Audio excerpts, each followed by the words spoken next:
Tá começando mais um episódio do Volume no 11, eu sou seu host, João Vitor Vilela, e o convidado de hoje é o Diogo Mafra, que, pra quem não conhece, é um guitarrista excepcional. Não só na parte técnica, até porque ele toca na banda solo do Edu Falaschi e no Almar, ele também é o famoso músico visionário. Agora, uma das minhas maiores dúvidas, Diogo, é como que isso surgiu pra você de, além de ter que tocar e ser bom na parte técnica, ter essa visão de músico profissional. Pô, primeiro, obrigado pelo convite aí. Muito legal, inclusive, essa iniciativa de fazer um podcast voltado pra isso. E em relação a isso que você falou dos meus conteúdos, cara, o lance é que, obviamente, eu sou músico, minha vida é com a música, mas tem todos esses aspectos que estão por trás de uma carreira musical que são extremamente importantes, cara, e são um puta diferencial de vários músicos já. Só que é um negócio que não é muito falado. Você estuda na UNB música, é isso? Exato. Por exemplo, eu duvido que na UNB tenha aulas de como você se vender. Realmente. Sacou?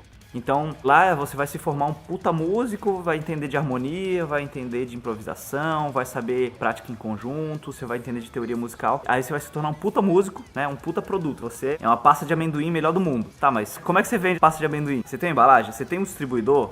Você tem uma marca que chame a atenção e mostre que você é uma pasta de amendoim e você é bom pra caralho, entendeu? Então, é um tipo de assunto que no mundo da música as pessoas não costumam abordar.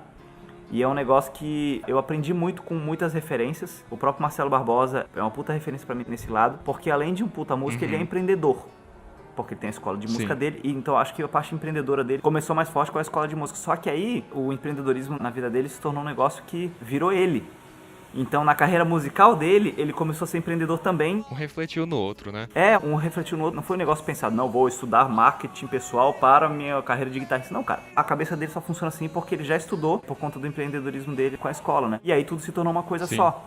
Então, ele é uma puta referência. Eu aprendi muito com ele, convivendo, conversando. A gente é muito amigos, né? Então, sempre quando eu tenho dúvidas, eu falo com ele. Ele é muito experiente nessa área. Então, acredito que a minha primeira referência de empreendedorismo dentro da música, assim, de um cara que pensa diferente na carreira musical, foi ele. Ele me deu um tapa na cara, assim, não foi físico, tá? Ele não me agrediu, mas algumas coisas que ele me falava, assim, que você conhece o Marcelo, ele é papo reto. Ele é um cara muito legal, sempre tá ajudando as pessoas que querem ser ajudadas, mas ele não vai ficar fazendo carinho na sua cabeça se você estiver fazendo cagada, não. Ele vai falar real. E isso pra mim foi importante porque eu botei o pé no chão, assim, tipo, opa, Diogo, você tá fazendo coisa errada. Você quer ser músico, mas você fala que você quer pra um lugar, mas você tá caminhando pro outro. Então, peraí, revê isso aí.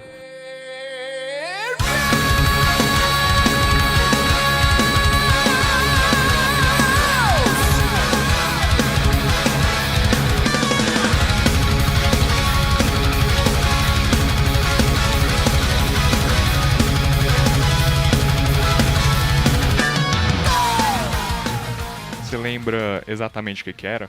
Eu me lembro. Tiveram várias coisas, mas teve uma que foi muito significativa. Essa eu me lembro de detalhes, né? Pra galera que tá ouvindo aí entender o enredo, né? Onde você tá hoje, você chegou em um lugar como eu cheguei em um certo lugar. O que trouxe a gente até aqui não é o que vai levar a gente pra um outro nível, basicamente. Isso é uma frase, inclusive, que um monte de gente usa pra caramba, autoajuda, mas é uma frase real. Então, o que eu fiz pra chegar até aqui hoje, se eu quiser mudar de patamar, na minha carreira, na minha escola, enfim, eu vou ter que fazer algo diferente do que eu fiz até aqui, basicamente. Então, é importante ficar claro que você vai chegar aonde as suas decisões do seu dia a dia te levarem. Então, na época que eu tava fazendo, eu falava uma coisa, eu quero isso, isso e aquilo. Ele falou, porra, animal, vou te ajudar, tudo que você precisar. Mas as minhas atitudes eu tava indo pro outro lado, sacou? Só que eu não tinha me dado conta disso. Aí eu vou te contar a história que foi o meu primeiro tapa, que foi importantíssimo pra mim. Eu era aluno dele, né, no GTR, e ele... Não sei se... Acho que poucas pessoas sabem disso, mas ele me deu bolsa. Eu nunca paguei um centavo de aula pra fazer aula com o Marcelo. Porque ele apostou em mim, né? Eu tava vindo de Floripa.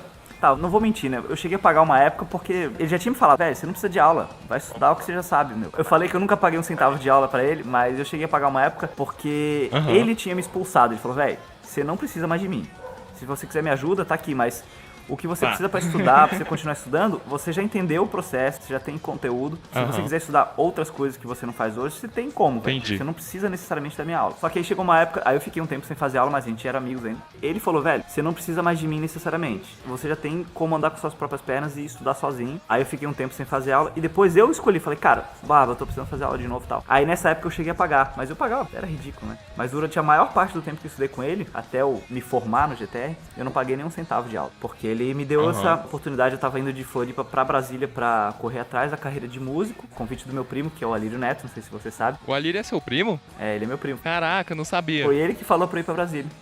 Ele já tocava com Barbosa, já eram muito amigos. E ele falou, cara, se você quer levar a sério a carreira de músico, eu vou te convidar pra ir pra Brasília. A gente divide um apartamento, um aluguel lá. Você vai pagar suas contas, não sou seu pai não, se vira aí. Mas é uma oportunidade que eu vou te apresentar pra uns caras fodas lá. A galera que vai te tirar da zona de conforto, mas você vai evoluir muito lá. E eu topei na hora, falei, partiu, velho, vamos nessa. Aí foi quando ele me apresentou pro Barbosa. E de fato, eu fui pra Brasília, o próprio Barbosa me deu um emprego no GTR como recepcionista. Eu era secretário ali. Como de fato meu salário era baixo, eu tinha grana, ele me deu uma bolsa também. Ele falou, cara, ó, você não vai pagar aula não, fica tranquilo. Se você quer se dedicar, eu vou apostar em você. Porra, genial, né, velho? Pra mim foi incrível. Serei eternamente grato a ele por conta disso, né, meu? Porque foram muitos anos de ensinamento de aula que eu não paguei nem um centavo. Só que por outro lado, era uma aposta que tava fazendo em mim.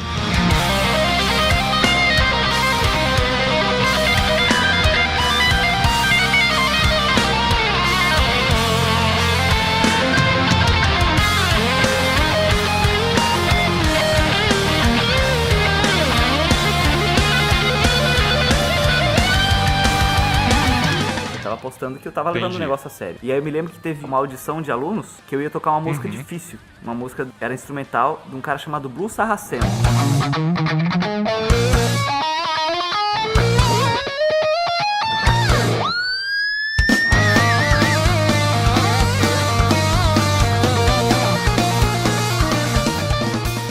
Guitarrista muito massa, ele é meio underground, os guitarristas hardcore devem conhecer, mas ele foi mais conhecido nos anos 80 e início dos anos 90. E era uma música difícil e desafiadora, e eu tava praticando a música pra tocar na audição. E aí, exatamente uma semana antes da audição, teve um churrasco de aniversário da Suzy, que era uma amiga nossa, que ela é a esposa de um ex-professor, né?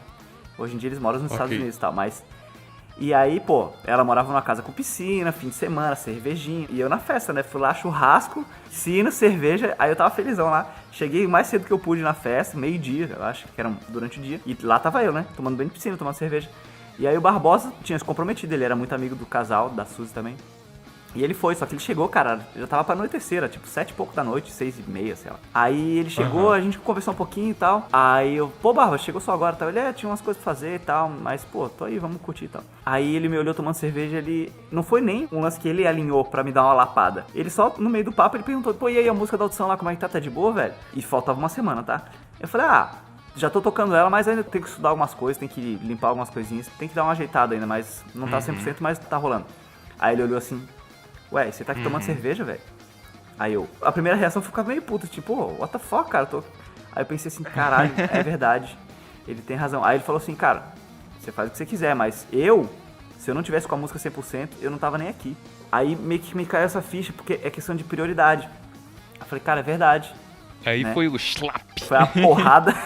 E eu já falei isso pra ele, sabe disso. E eu acredito que ele nem fez de propósito pra... Não, agora eu vou dar um ensinamento. Porque... Não, velho. Foi no meio da conversa, assim. Papo de brother, saca? E aí você percebe também um pouco de como o cara pensa, né? Como na cabeça dele tá tão bem estabelecido um método, assim, do que é prioridade, do que não é, né? Exatamente. Na cabeça dele era tão claro que não fazia sentido eu não estar enxergando isso, entendeu? Só que eu, de fato, ainda não tava enxergando. Cabeça de menino novo, imaturo. Só que aí eu falei, cara, é verdade. É questão de prioridade.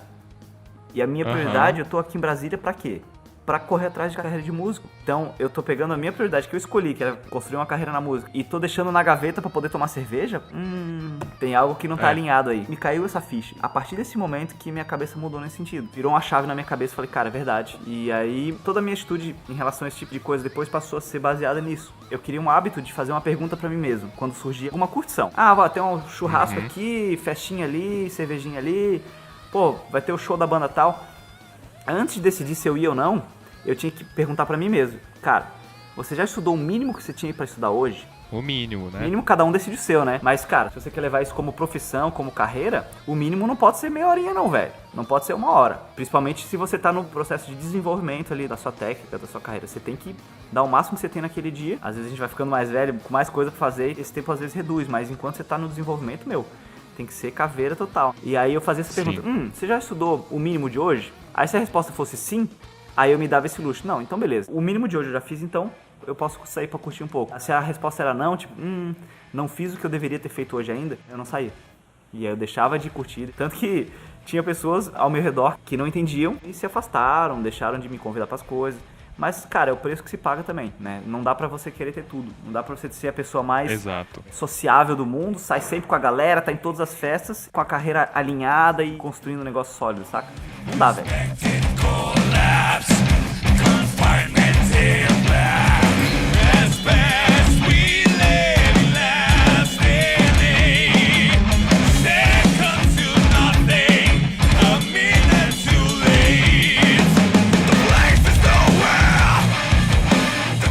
O próprio Nelson Faria conta que quando ele tava no GIT, lá na Califórnia, aquela vibe de estudar o dia todo, ele tinha um amigo que de vez em quando chamava ele pra ir pro cinema, enfim, não entendia o amigo que chamava ele pra curtir enquanto ele tava ali dando o máximo de si naquela situação. E aí o próprio amigo dele falou: eu te chamo porque você é meu amigo, mas vai ter um momento que eu vou parar de te chamar, porque você sempre fala não. E aí ele meio que se tocou, tem que ter um certo equilíbrio.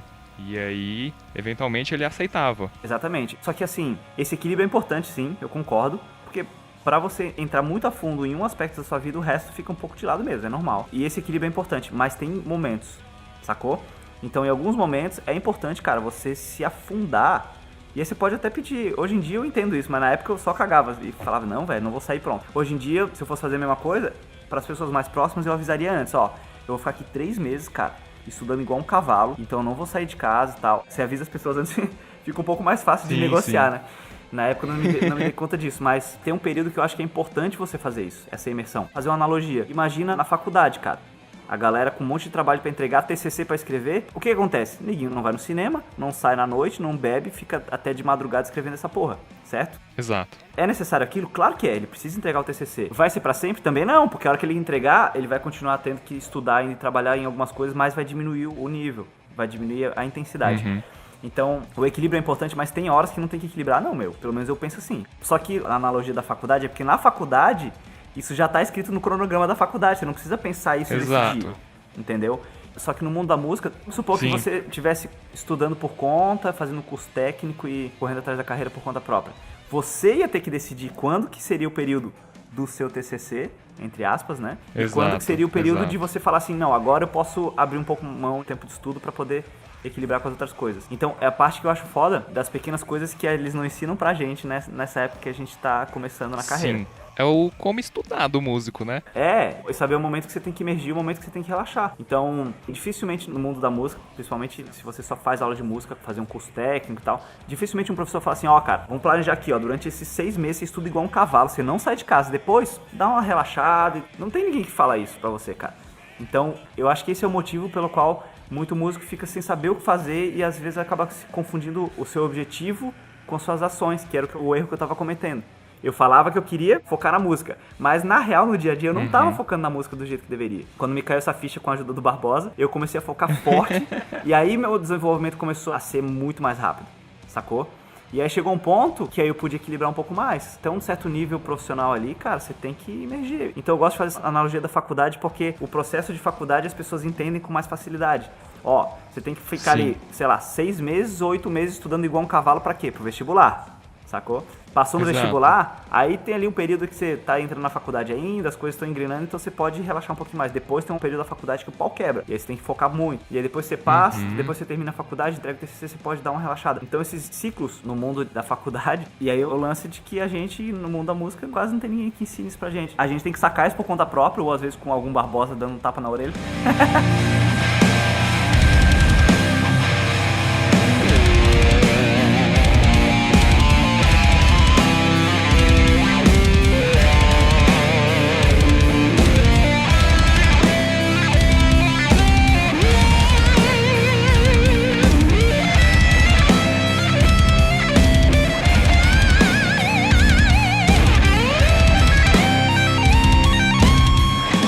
Eu sempre gosto de falar, né? É muito melhor você ter um cara como Marcelo Barbosa foi pra você, que vai te mandar a real, o que muitas pessoas podem acabar até chamando de arrogante, mas que não vai ficar falando que vai dar tudo certo, sem nem saber direito da situação, e muitas vezes não vai falar de forma sincera pra você o que realmente pensa, né? Com certeza. E tem verdades que são ruins de ouvir, velho, mas elas são importantes. Eu faço as minhas analogias loucas aqui pra tentar entender o que acontece, mas Eu sinto que as redes sociais deram uma enfraquecida na mente das pessoas. Porque neguinho tá muito mimimizento, saca? Não pode falar nada mais duro que, não precisa falar assim também, saca? Mas às vezes tem verdade que tem que ser dita, meu. Eu gosto de usar analogia porque fica fácil de entender. Imagina um pai com a criança. Qual é a função do pai? Educar. Educar pra ser uma criança bem educada, ter uma cabeça boa e tá pronta pro mundo quando ela precisar, sacou? E às vezes, o que a criança quer não é o que o pai tem que dar. E aí a criança vai fazer o quê? Vai ficar puta, ela vai achar ruim, vai chorar, vai reclamar. E vai xingar o pai provavelmente, dependendo da idade. Só que na real, o pai não tem que dar o que a criança quer, ele tem que dar o que ela precisa. E a gente precisa disso nos aspectos profissionais também quando a gente é adulto. A gente também precisa das pessoas que falam a real, que a gente não gostaria de ouvir, porque é isso que vai levar a gente pra frente. E hoje em dia eu sinto que tem muita gente que só quer ouvir o que quer ouvir. Aí quando você fala um negócio mais duro, mais firme, mais reto, ela acha ruim e fica puta com você. Sendo que na verdade, você não falou nada mais do que a verdade que ela precisava ouvir. Só que às vezes tem a mente meio fraca pra lidar com essas coisas. Às vezes um pouco de ego envolvido, orgulho, sei lá, meu. Só que é importante a gente ouvir aquilo que a gente não quer ouvir, que é isso que vai levar a gente pra frente, entendeu? E aí eu costumo dizer que é tipo aqueles gráficos, sabe, que parece uma teia de aranha. E aí mostra suas diferentes competências, assim, em um talvez você tenha um 10, em outro talvez você tenha um 6, um 7, e vai mostrando todas as suas habilidades diferentes. Eu costumo dizer que pro músico, por exemplo, se você não for incrivelmente bom, assim, num nível mundial mesmo, tiver um 10 no quesito técnica, por exemplo, no quesito marketing, se lidar bem com as pessoas, você tem que ter notas muito, muito altas em todos eles, se você não tiver no topo do topo do topo em algum dessas áreas que vai suprir talvez a outra. Então, a menos que você seja um dos melhores do mundo em algumas áreas, eu acho que o músico de hoje em dia, com a concorrência de hoje em dia, tem que ser completo realmente, tem que ser bom em todas essas áreas para suprir as outras que talvez não sejam incrivelmente boas. E tendo competências diferentes em áreas diferentes, você vai se comparar com outros produtos no mercado que são os outros músicos, né? Por mais que muita gente acha que a música é um negócio muito pessoal, intimista e relativo, no mercado você é um produto. É lógico, você é um produto. A gente é um produto, cara. E eu concordo, essa teia que você falou aí, inclusive, esse é um tipo de exercício que o curso de empreendedorismo, curso de marketing, curso de inteligência emocional, eles têm esse exercício mesmo, de você colocar nota para cada um dos aspectos que são importantes ali na sua vida. Isso depende do curso. Aí nesse caso, já que a gente tá falando de carreira artística, carreira musical, é interessante fazer esse exercício de qual é a sua nota para cada aspecto da sua carreira. Técnica, a sua capacidade de se vender, seu marketing pessoal, ou seu alinhamento com que tipo de som que você faz, você quer ser especialista em algum estilo ou você quer fazer um pouco de tudo? Também tem as duas coisas. Então, é legal você colocar essas notas pra achar esse equilíbrio. Só que tem um problema aí, velho. Essa parada de ser muito extraordinário em um aspecto e ser ruim nos outros, hoje em dia tá mais complicado. Sabe por quê? Antigamente, o mercado antes funcionava assim. Cara, você é um Malmsteen, velho. Você é um puta guitarrista, extraordinário, só que você não lida bem com as pessoas, você é arrogante, você toca alto pra caralho, então você não respeita o instrumento dos outros, você se acha mais importante que qualquer um que tá ao seu redor. Então, assim, você toca pra cacete, mas todo o resto é meio zoado. E aí, o que acontecia antes? Vinha um empresário e limpava esses outros lados. E falava assim, cara, só toca a porra da guitarra, deixa que o resto eu faço. O artista, que era um puto instrumentista, mas ele era ruim nas outras coisas, ele fazia cagada por trás, mas vinha o empresário e limpava. Tipo um Guns N' Roses da vida. Cara, a banda era extraordinária, os caras faziam músicas do caralho, era sexo, drogas e rock and roll loucura, fazia um monte de merda de jogar televisão da janela do hotel. É legal de rockstar. Mas, cara, alguém vai ter que pagar. E esse alguém não é o dono do hotel. Pode ter certeza, velho. Mas aí o Axl podia jogar, ou o Slash, sei lá, jogava e não pagava. Mas quem pagava? O empresário dele. Então tinha alguém pra limpar as merdas dos caras. Hoje em dia, não tem mais isso. O lance de ter alguém empresariando e fazendo tudo por você e você sendo só o cara que toca as notas da guitarra, já quase não existe mais isso, cara. É muito raro. E hoje esse empresário que quase que dependia de você em muitas das ocasiões, ele pode simplesmente olhar pro lado e apostar em outra pessoa, né? Com certeza. E além disso, esses empresários tinham inclusive muito mais dinheiro, né, velho? Porque eles dominavam o mercado inteiro. Eles estão enfraquecidos, então eles não vão se responsabilizar com tudo, cara. Então um contrato desse ele não vai colocar na cláusula que assim, ó, se você jogar a televisão da janela, eu que vou pagar. Hoje em dia não é assim. Exato. O contrato vai ser muito mais curto também, né? Com certeza.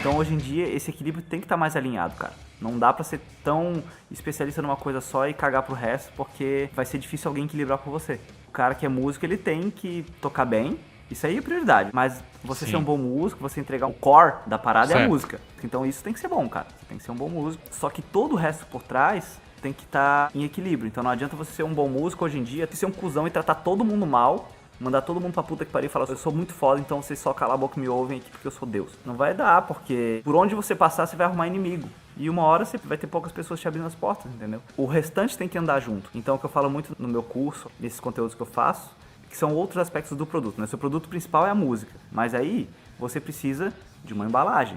Então você precisa ter um marketing pessoal legal, você precisa se vestir bem, que é alinhado com o estilo musical que você toca, e você tem que ter uma personalidade X ou Y, você pode escolher, você pode ter a sua personalidade de verdade, ou você pode criar um personagem também, tem muita gente que é assim, o cara cria um personagem do artista e ele segue aquilo ali à risca, que é muito legal também, porque música é arte e arte envolve fantasia também. Ou você acha que o Angus Young anda com aquela roupa na rua?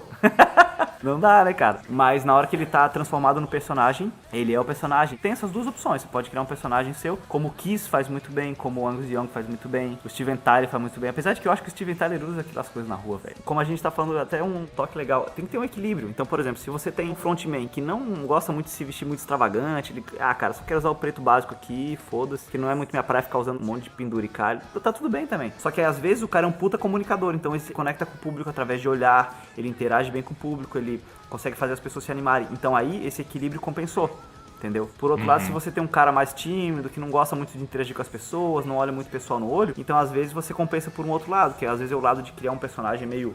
Eu sou Lorde mesmo, não interajo muito com as pessoas, entendeu? Também pode ser, também existe, né? A gente tem exemplos disso. O Michael Jackson tinha um pouco disso, cara. Apesar de que ele interagia bem com o público, mas dificilmente ficava olhando pras pessoas e sorrindo e apontando pra galera. Não, cara, ele era o personagem ali. Eu diria que o John Myung, baixista do Dream Theater, tem um pouco disso, que a galera reconhece ele muito pela técnica, por ser aquele cara quietão, e isso reflete no ao vivo também.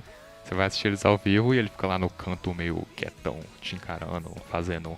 nenhuma expressão. Exatamente. Só que aí o que aconteceu? Compensou muito do outro lado. Então o cara vai no show do Dream Theater, o John Myung não olha pra ele, não dá tchauzinho, nem sorri. Mas ele sai feliz do mesmo jeito. O cara sai de lá assim, caraca, velho, o cara toca tanto que tô feliz igual. Então eu falo muito essa parada de você realmente entreter o público. Ao meu ver, né? O público tem que sair do show diferente do que ele entrou.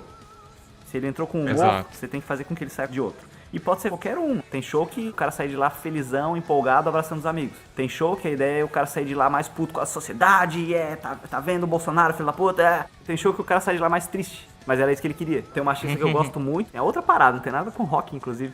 É uma mulher só, que ela basicamente canta e toca piano, toca pra cacete, canta muito. Dependendo do show, ela leva uma banda com um baixista e um baterista só. E às vezes um sax, um negócio assim. É bem diferente. Chama Tori Amos. E, cara, as músicas dela são muito fodas, lindas. Só que são todas muito tristes.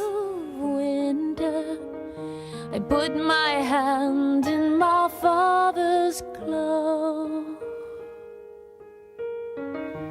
I run off where the drifts get deeper. Sleeping Beauty trips me with a frown. Tem umas músicas mais energéticas assim, mas é sempre com peso emocional meio tenso assim. Por exemplo, se eu ouço 5 músicas dela, eu já começo a ficar mais triste. A galera que vai no show dela e se identifica com essa mensagem, às vezes passou por coisas difíceis na vida ou gosta de se sentir assim, se identifica com a letra e sai do show de certa forma feliz por ter experienciado aquilo, mas ela não vai sair de lá feliz e sorridente. Às vezes ela sai meio cabisbaixo assim, tá meio pesado. Então, eu acho isso muito interessante porque as pessoas sempre associam tristeza com um negócio puramente ruim, mas é tipo aquele ditado que depois de uma tempestade sempre tem um arco-íris. Com isso, logo depois do show, que você saiu com aquela bad vibes, né, com uma sensação meio estranha, meio incomodado, pode ter certeza que depois você vai ficar ainda mais feliz nos seus momentos felizes, até nos seus momentos normais. Você vai apreciar seus momentos normais com mais felicidade por causa disso. Claro, você entrar num show pra ter essa energia mais pesada, não tem nada de errado. Às vezes, simplesmente a pessoa quer estar num ambiente onde ela sente que tem outras pessoas que entendem ela. O lance da empatia. Por isso que as pessoas se identificam com letra de música, velho. Porque a letra da música, às vezes, fala um negócio que ela passou algo parecido e se identifica, bicho. Pô, toco com o Edu, e o Edu é mestre em fazer letra que faz a galera ficar louca, meu. Eu fazendo show com ele, vira e mexe, eu vejo em rede social, ou até depois do show, quando a gente faz o meet and greet pra encontrar os fãs, a galera fala, Edu, essa música mudou minha vida. Essa música aqui, ó. porque eu tava numa época ruim, meu pai morreu, sei lá, conta história. Eu já vi gente falando que tava pensando em se matar e não se matou por causa de Heroes of Sand.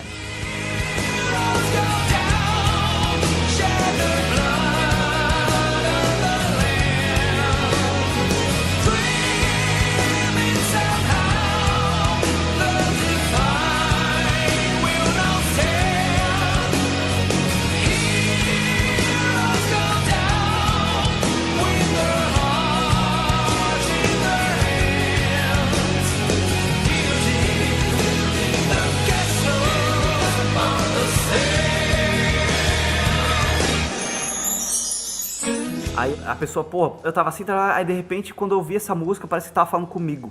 E aí eu mudei minha cabeça e comecei a fazer diferente, não sei, porra, olha que incrível, velho, entendeu? Que é o lance da empatia que a letra da música traz pras pessoas sem o artista nem perceba, às vezes. Exato. Às vezes o artista pode pensar que a música foi um fracasso, o lançamento de um single, de um álbum, enfim, foi um fracasso. Mas imagina se você pode ter um impacto desse em alguém no que você considera que foi um fracasso.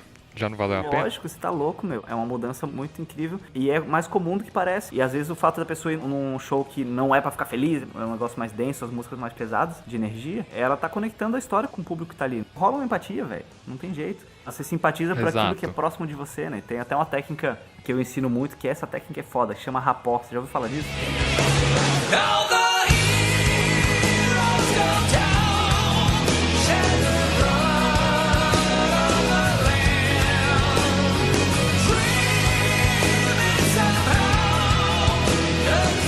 Rapport, é uma palavra francesa, né? É uma técnica que é muito usada em vendas, mas na verdade é um mecanismo que já tem dentro da gente. É um mecanismo de empatia. Ele tem a ver com o nosso lado instintivo de sobrevivência. Porque pensa comigo, quem é a pessoa que você mais gosta na sua vida? Ah, família, né? Mãe, pai, irmão. É você. Tem muita gente que fala assim, não, mas eu ainda gosto mais da minha mãe do que de mim e tal. Porém, você fala isso racionalmente. Mas pelo lado instintivo e animal, existe uma chance muito grande de que numa situação de risco ela vai se proteger antes de proteger a mãe dela. Eu sei que existem níveis pra isso, tá, João? Exato. Eu sei que tem o lance do instinto materno e paterno, que aí a mãe se mata pra salvar o filho. Isso aí eu sei que existe, né? Eu não quero nem entrar nessa discussão aqui. Mas de modo geral, falando de seres humanos que não são necessariamente seu pai ou sua mãe, no mundo de modo geral, a gente tem mais apreço a gente pela nossa vida, até por questão de sobrevivência do que qualquer outra pessoa. Então, que tipo de pessoa que você tem uma tendência maior de gostar e de confiar? Pessoas que são parecidas com você. Realmente. Entendeu? Então vamos supor que você conheça uma pessoa agora. Você nunca viu ela na vida, nunca conversou, você não sabe os valores dela, você não sabe as dificuldades que ela teve, você não sabe histórico de família, você não sabe nada. Existe uma tendência maior de você confiar nela se ela for parecida com você. Sacou a ideia? Se ela gostar de uma mesma coisa que você gosta. Só que isso ainda vai além. Eu vou entrar mais no instinto. Existe um mecanismo dentro do nosso cérebro, João, que é chamado de córtex reptiliano. Tem a ver com o nosso sistema de segurança. Então o que ele faz, cara? Ele tá o tempo inteiro olhando ao redor e para as pessoas que estão ao nosso redor, os outros animais, e tentando entender se aquilo é uma ameaça ou não. Se a gente precisa ou não ficar preocupado e atento pra, sei lá, não morrer. Só que esse sistema não desliga, velho. Não desliga. A gente pode racionalmente olhar pra pessoa e falar assim, olha, ela falou uns negócios legais, é uma pessoa legal. Mas se por algum motivo o seu córtex reptiliano identificou alguma coisa naquela pessoa que ele não confiou muito, lá no fundinho vai ter uma vozinha falando alguma coisa pra você em relação a isso. Porque o córtex reptiliano ele fica o tempo inteiro pegando informação do ambiente que você tá e das pessoas que estão ao seu redor pra ver se aquilo não é uma ameaça pra você.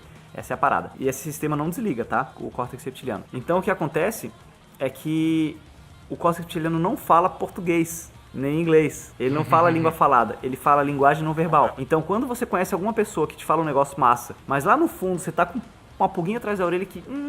essa pessoa tem alguma coisa estranha. Provavelmente é porque o que ela tá falando não tá alinhado com a linguagem não verbal dela, que é linguagem corporal, padrão de comportamento, isso aí tem a ver com essa parte da neurolinguística, que é não verbal. Então, quando rola esse desalinhamento, o seu cérebro fala assim, cara, tem alguma coisa estranha, porque ela tá me falando uma coisa, o corpo tá dizendo outra. Inclusive, as mulheres chamam isso de sexto sentido. Mas é o mesmo mecanismo, é o córtex reptiliano. Desculpa, mulheres, aí se eu quebrei alguma crença de vocês que não, é o meu sexto sentido. Não é o seu córtex reptiliano. Só que o córtex reptiliano feminino, ele é um pouco mais aguçado do que o masculino. Por conta da evolução mesmo, que as mulheres que cuidam dos filhotes, então o filhote não fala de início, então ela tem que identificar algumas coisas pelo feeling. Elas são mais aguçadas nesse sentido. Aí, qual que é a parada? Quando você conhece alguém e logo de cara, o seu primeiro impacto com essa pessoa, ela é levemente parecida com você, a tendência de você confiar nela é muito maior. E aí, por isso que eu falei que é logo de cara, porque não entra necessariamente no gosto pessoal, no esporte que pratica, no estilo de música. Sim, aquela famosa primeira impressão, né? Exatamente. Até aproveitar essa oportunidade, eu não concordo com a primeira impressão que fica, porque às vezes você conhecendo a pessoa, você vê que a sua primeira impressão só foi errada, porque Sim, a pessoa sim. devia estar num mau humor, passou por alguma coisa ruim, sei lá, né? Então não é a que fica, mas ela é significativa sim. Sim, é a mais marcante. É mais fácil você convencer alguém a gostar de você se a primeira foi boa, vai ver a segunda não foi tanto, aí na terceira você se redime. Do que se a primeira for ruim, você tentar se redimir após a primeira. É verdade, Marco, mesmo, você tem razão. Até um adendo disso aí que você tá falando, complementando, né?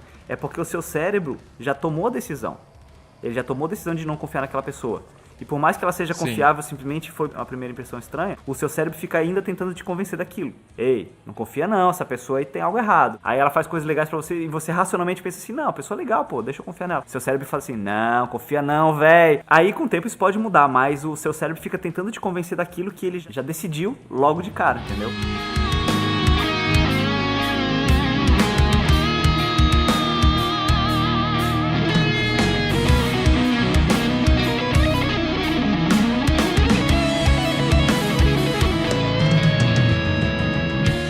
A ideia do rapport é você criar uma similaridade com a pessoa para que ela confie em você muito mais rápido.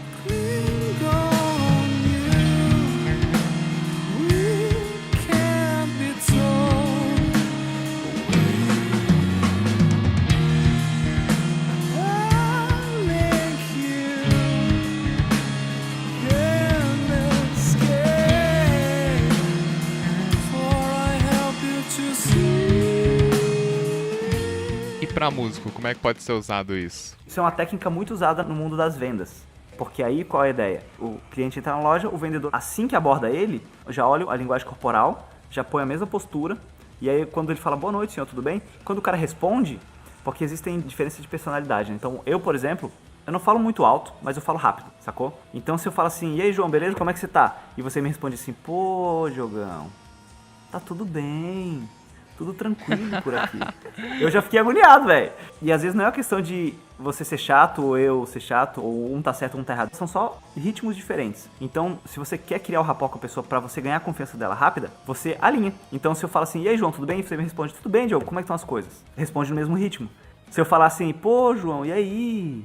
Como tá indo o seu podcast? Aí você me responde, pô, Diogão, tá indo bem, cara. Estamos crescendo aos poucos. Entendeu a ideia? É uma hipnose, assim, na pessoa. Você alinha seu comportamento com ela e fala, ó, eu tô na mesma frequência que você. Exatamente. Você emula ela para que ela crie empatia por você mais rápido. E você faz isso através de linguagem não verbal, que é o jeito mais eficiente, que é linguagem corporal, gestos e essa parte falada que é de volume e ritmo. Então, se a pessoa fala rápido, você fala rápido com ela.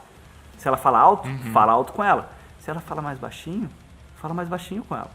Se você vai seguir carreira musical, você vai fazer o quê? Um curso de música. O cara vai te ensinar a tocar, cantar. Sim. E é isso aí. Um vendedor, ele vai fazer o quê? O curso de vendas. E lá no curso de vendas tem esse assunto do rapport.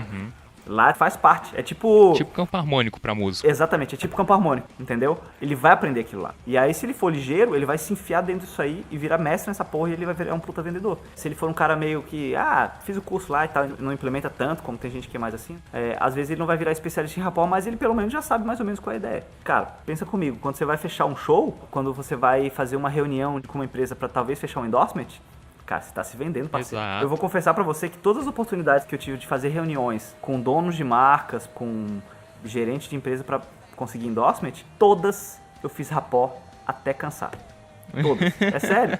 Tô abrindo o jogo aqui. Então tá aí, pra quem tá ouvindo, quer uma dica maior do que essa e uma amostra de que isso funciona mesmo? Eu vou até te contar uma história sobre rapport, que essa foi muito louca, foi muito assustadora. Eu montei a minha escola aqui em Florianópolis, né, a GoPlay, e aí o Aquiles, baterista, que é amigão meu, toca comigo no Edu e tal. E o Aquiles Priester, ele entrou em contato comigo porque ele tava marcando uma sequência de workshops no Brasil inteiro. Ele fez uma paulada de workshops. E aí ele sabe que eu tenho a escola e tal, e ele me ligou perguntando se eu tinha interesse de fazer o workshop dele. E a minha escola nem tem aula de bateria. Aí eu pensei, cara, minha escola não tem aula de bateria, mas pode ser legal, pode ser uma oportunidade, cara. O cara tem um nome bom, ele é gente boa. Claro. E como a gente é brother, e ele confia em mim, ele fez até um esquema bem facilitado, assim, pra eu correr menos risco e poder viabilizar o negócio. Então eu falei, vamos fazer. E aí topei fazer. E foi o primeiro evento da minha escola, o primeiro evento de workshop, assim. Aí eu, beleza, vamos correr atrás. Só que eu sabia que aqui em Floripa, ele ia ter público, mas não ia ter 500 pessoas, não ia ser um puto workshop pra ganhar dinheiro pra caramba e tal. E querendo ou não, tem um certo custo alto ali. Aí eu comecei a pensar em formas de reduzir o custo máximo que eu pudesse. E eu sei de um custo alto, até porque, como eu faço muitas turnês, que é de hotel, né, cara? Hotel é alimentação. Claro. A hotel a galera até se liga, mas às vezes a alimentação é um custo que é mais alto do que as pessoas imaginam. Porque ele tem diária de alimentação e ele veio com uma equipe de ele mais 3. Ixi. Ele, um hold, um técnico de som e o cara que vende merchandising. Então eram 4 pessoas. E ele ia precisar de 2 diárias de hotel aqui. Sim. Então eram 8 diárias de hotel. Vai vendo. Então isso leva o custo lá pra cima. Então a primeira coisa que eu queria arrumar um jeito de ter uma parceria era de hotel. Então eu tava na minha escola e tal. Aí eu sabia que na rua da minha escola tinha um hotel ali chamado Hotel Faial. Eu falei, cara, eu vou lá e ver se eu consigo uma parceria. E aí eu peguei uns materiais do Aquiles, tal, ele me mandou um release legal e tal. E eu fui lá mostrar pro cara o evento que eu queria fazer pra ver se eu conseguia uma parceria. E aí chamei o gerente do hotel. E aí o gerente do hotel até conhecia o Aquiles. Eu lembro desse cara. Não era fã, assim, mas ele sabia da existência do Aquiles e tal. Eu falei, cara, tô trazendo o cara pra cidade, vai ser um lance legal. Eu queria saber se vocês têm interesse em fazer uma parceria com o evento, né? Às vezes conseguir hospedagem ou uma facilitação de pagamento, um desconto pra poder botar os caras aqui, que eu quero botar eles num hotel bom. O cara foi bem gente boa, me atendeu bem. Aí, cara, eu precisava conseguir uma parceria dessa pra reduzir muito o custo e aí eu ficar com o evento praticamente pago já. Tirando esse custo aí, já ia dar tudo certo. Aí eu fui com essa mentalidade, só que ele também não podia saber que eu precisava muito, né? Aí eu comecei com ele e tal, e dá-lhe rapport. Chumbei rapport desde o começo. Usei todas as técnicas de neurolinguística, de persuasão que eu conheço, e fui conversando com ele, falei do evento. Aos poucos foi se soltando e tal, aí lá pras tantas, a gente foi tentando achar formas de eu dar uma contrapartida pra ele. Porque ele falou, cara, muito legal o seu evento, quero te ajudar, mas também você tem que ver o que você consegue me oferecer de contrapartida pra realmente valer a pena eu te apoiar. Aí ele até me adiantou, ele falou, cara, já te adianto que não dá pra te dar 100%, não posso te dar a hospedagem dos caras, mas eu posso ver se eu consigo um desconto, né? Então vê qual contrapartida você consegue pra mim, que aí a gente pode, na negociação, ver o que eu posso fazer por você. Eu falei, beleza. E aí a gente trocando ideia e tal, aí surgiu à tona o papo de que eu também faço produção de vídeo. Eu já produzi até videoclipes, né? Eu fiz um videoclipe do Alheiro Neto, fiz um videoclipe do Edu Falaschi. Então eu tenho conhecimento nessa área, né? Aí eu falei disso. Aí ele, isso aí pode ser legal pra gente, porque a gente tá querendo renovar um pouco o marketing visual da visão do hotel, né? Que é um hotel antigo e muito clássico. Mas ao mesmo tempo ele queria fazer com que o marketing do hotel ficasse um pouco mais moderno. Aí ele sugeriu de, em contrapartida, eu fazer algumas produções de vídeo pro hotel. Ele gostou muito dessa ideia. Eu falei, pode ser, né, cara? São coisas diferentes. Não tá alinhada com um workshop necessariamente, mas é um trabalho que tá na minha mão, eu posso usar isso como uma contrapartida. Aí ele falou assim, cara, faz o seguinte, vê o que você pode fazer aí em relação à produção, a minha ideia é essa, é isso aqui que eu precisaria aqui pro hotel. Vai essa semana aí, pensa lá, me manda por escrito, por e-mail, semana que vem a gente volta a conversar. Eu falei, beleza. Só que desde o começo até o fim da reunião, cara, eu tava fazendo rapport assim, Aí... entrando em sintonia total. Total, copiando o cara até o limite. Aí, beleza. E assim, até em questão de gestos, movimentos, não só a velocidade da fala. Exatamente. Assim, tem que tomar cuidado pra não parecer um sombra e aí o cara perceber, porque daí fica zoado. Exato. Mas, por exemplo, se o cara inclina pra trás e cruza o braço, você faz igual, velho. Aí se ele descruza o braço, põe a mão nas pernas, você descruza o braço, põe a mão na perna. E aí o cara dá uma coçada no bigode, você não precisa coçar o bigode, você faz um gesto parecido, você mexe no olho, mas pelo menos é a mão perto do rosto.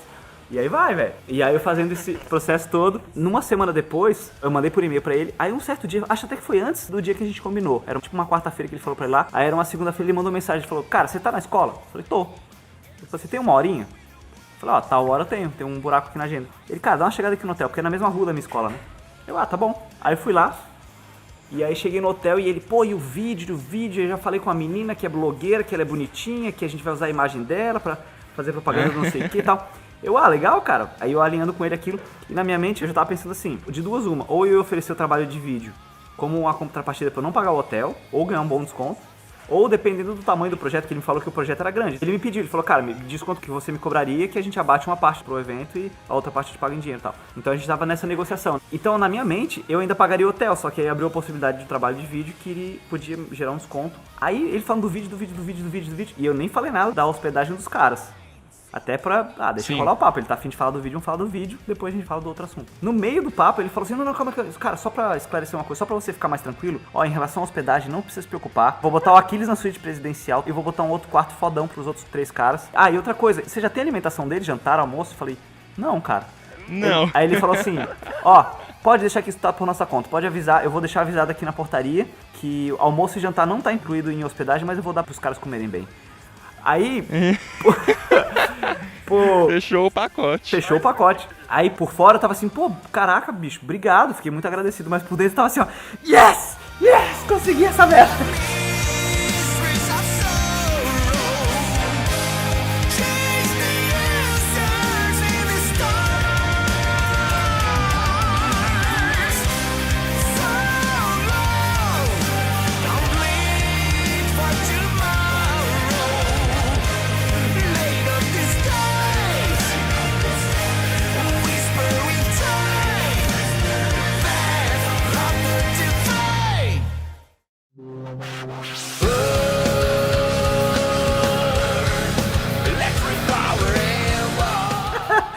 felizaço, né, velho? Porque aí, porra, tinha economizado muito do investimento que eu teria que ter. E não foi nem eu que pedi, o cara ofereceu. Então ele falou, ó, nem esquenta com isso, já tá tudo certo. O Aquiles ainda vou botar na suíte presidencial, não sei o que, todo empolgado. Eu falei, caralho, funcionou essa porra desse rapó, velho. E aí depois a gente continuou tendo contato um bom tempo, esse cara. Ele é bem gente boa. Teve um evento até de marketing digital grande, né? Eles estavam patrocinando, então ele tinha um ingresso a mais, ele me deu, ele me ligou, falou, cara, você quer um ingresso a mais aqui do evento? Porra, eu quero. E você vê, a gente trocou ideia, a gente falou de o que poderia dar de contrapartida e vice-versa e tal, mas no fundo foi fazendo rapó pra quê? Pra ganhar a confiança dele, ganhar a empatia dele e ele me ver com bons olhos, basicamente. E aí tem uma coisa quando eu falo desses assuntos, é uma coisa que eu sempre falo pra reiterar. Independente do produto que você venda, a pessoa primeiro gosta de você e depois ela gosta do seu produto. Então, se ela não gostar de você de cara, vai ser muito mais difícil você vender o produto. Então, na dúvida, conquista a pessoa e depois fala do produto. E é mais ou menos isso que você, com o rapó, você pode fazer isso ao mesmo tempo. Você pode estar falando do seu produto, da sua loja de guitarra, do amplificador que você quer vender pro cara, mas fazendo rapó com ele. Então, você está usando essa estratégia de persuasão pro cara gostar e confiar em você, enquanto você mostra o produto, entendeu?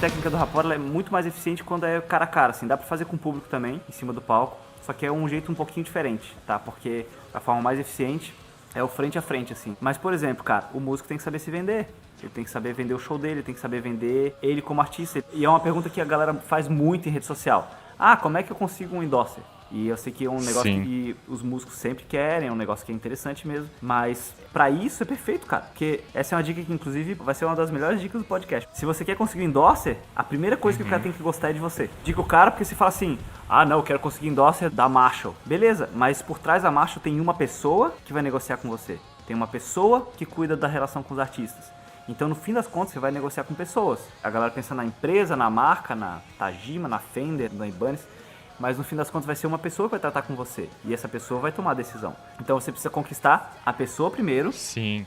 Pra depois ela olhar pro seu trabalho. Ah, deixa eu ver a banda que você toca. Entendeu? Se ela nem gostar de você, tipo, porra, esse cara é cuzão, chato pra caralho, só reclama. E chegou atrasado e o cara meio bundão, assim. O lance é que o cérebro fica tentando te convencer da primeira impressão. Então aí, o cérebro do cara vai ficar tentando convencer ele mesmo de que esse cara não vale a pena. E se você já chega apresentando seu produto, apresentando sua banda, seu trabalho artístico, já mostrando que você quer alguma coisa, ao invés de chegar, perguntar pro cara como é que ele tá, enfim, fazer ele gostar de você pra depois fazer ele gostar do seu produto, ele já vai ativar um alarmezinho na cabeça que você quer alguma coisa. Aí o lance que você falou de que se apresentar antes do que apresentar o produto, sua banda. O interessante é que com essas técnicas, cara, o seu primeiro impacto ali, assim que você dá oi pro cara, oi, tudo bem, boa noite, vamos sentar aqui pra conversar, tal. Você quer um café, alguma coisa? Só nesse pequeno intervalo de tempo já é o suficiente pra você fazer esse processo. Só pra você ter ideia, João, de números, o rapport tem níveis também. Rola aquela primeira impressão, aquele primeiro impacto, e depois ele também vai aprofundando no decorrer do processo. Mas um rapport eficiente, ele pode ir de 30 segundos a 5 minutos. Então você precisa de uma conversa, às vezes, de 3 minutos com o cara, 2 minutos, talvez nem entrando ainda no papo da sua banda.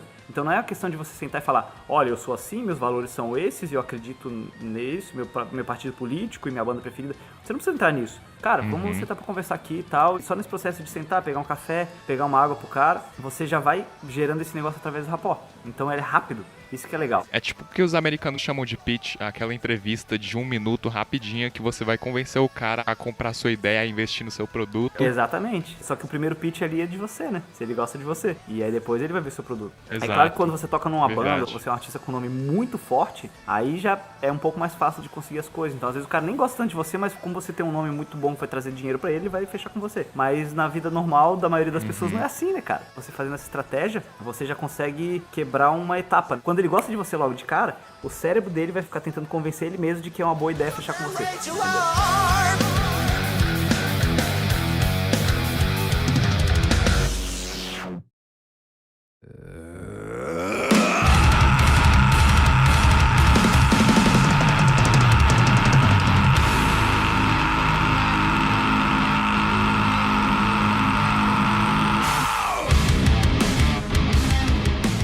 Infelizmente, a gente já vai chegando no fim, mas Diogo, conta um pouco mais sobre seus projetos aí, o que alguém pode aprender com seus cursos. Eu tenho um curso que chama Performance de Impacto, que ensina exatamente essas coisas. Esse é um dos aspectos, aprender a se vender, ter um marketing pessoal legal, e também do aspecto do palco em si, de você gerar conexão com o público, gerar emoção no público quando você estiver no palco. E aí eu ensino tudo isso lá no curso e tal, então até aproveitando, deixa aqui pra dar essa ênfase de que é muito importante o músico também se ligar nesses outros lados, né, cara? O lado de marketing pessoal, aprender a se vender. Só que aí na faculdade de música ninguém vai te ensinar a se vender. Então você faz o quê? Vai procurar em outros lugares. E tem várias outras coisas também. Por exemplo, você gravou uma música, tem que botar no Spotify. Como é que faz isso? Tem um monte de coisinha lá pra você poder monetizar. Cara, na faculdade de música não ensina isso. Então são várias coisas que a gente precisa buscar por outros meios, que é legal pros músicos que estiverem ouvindo, cara, vão buscar outros meios para aprender aquilo que a escola de música, a faculdade não vai te ensinar. Você tem que ser um bom músico, Sim. Você tem que estudar técnica, você tem que saber de harmonia, você tem que entender da música, mas não negligencie o restante, cara. Você tem que se enxergar como um produto, como uma empresa. E toda empresa tem marca. Ô, João, quantos músicos que você conhece aí, pensando rápido, que já tem música gravada, mas que tem a logo dele? Olha, eu conheço dezenas e dezenas de músicos, artistas, mas acho que eu consigo contar nos dedos. Exatamente, entendeu? Ninguém te fala, ó, você tá tocando guitarra agora, a hora que você começar a trabalhar, pô, tem uma logo sua pra ter uma marca. Sabe, ninguém fala essas coisas. Mas é importante, porque você tem que se tratar como um produto, como uma marca. Aí você tem que ter uma logo, você tem que ter seu marketing pessoal, você tem que ter o que eles chamam de direcionamento. É um negócio assim, você direcionar quem é você. Eu, por exemplo, toco várias coisas diferentes, mas a minha especialidade é o quê? É rock, velho. Dá pra ver nas coisas que eu faço, nas coisas que eu toco. E sempre foi assim. No meu caso foi meio automático, porque é o que eu gosto mesmo, mas é importante você ter isso definido, porque aí o público, né? Eu conheço, por exemplo, músicos que são contrários, são sidemans, eles tocam de tudo e acompanham artistas. Só que eles deixam claro isso. Então, a Sandy Júnior vai fazer uma turnê nova. Eles vão procurar o Diogo? Dificilmente, cara, porque eles sabem que eu toco rock. Eu não sou especialista em ser sideman.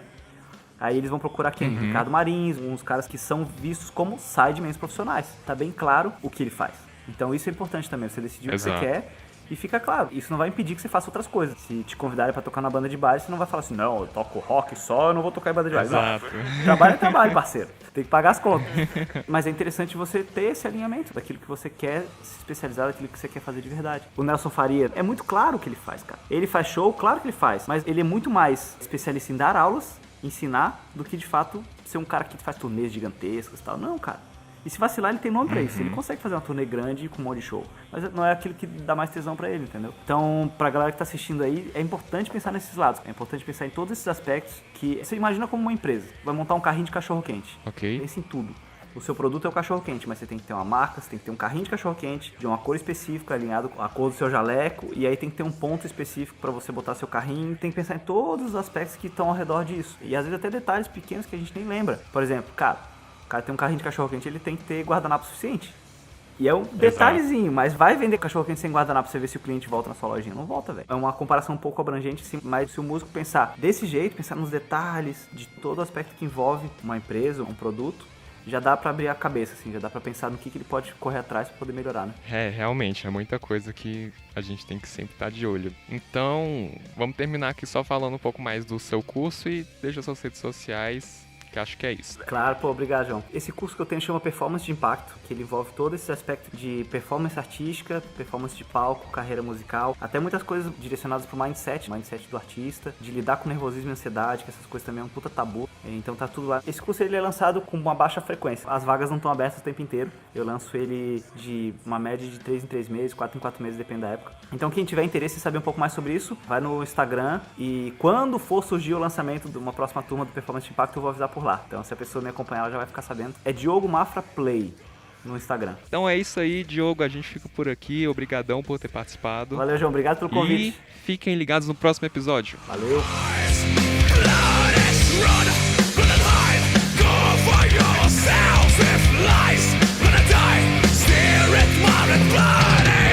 Esse episódio foi editado por mim, João Vitor Vilela, e até a próxima.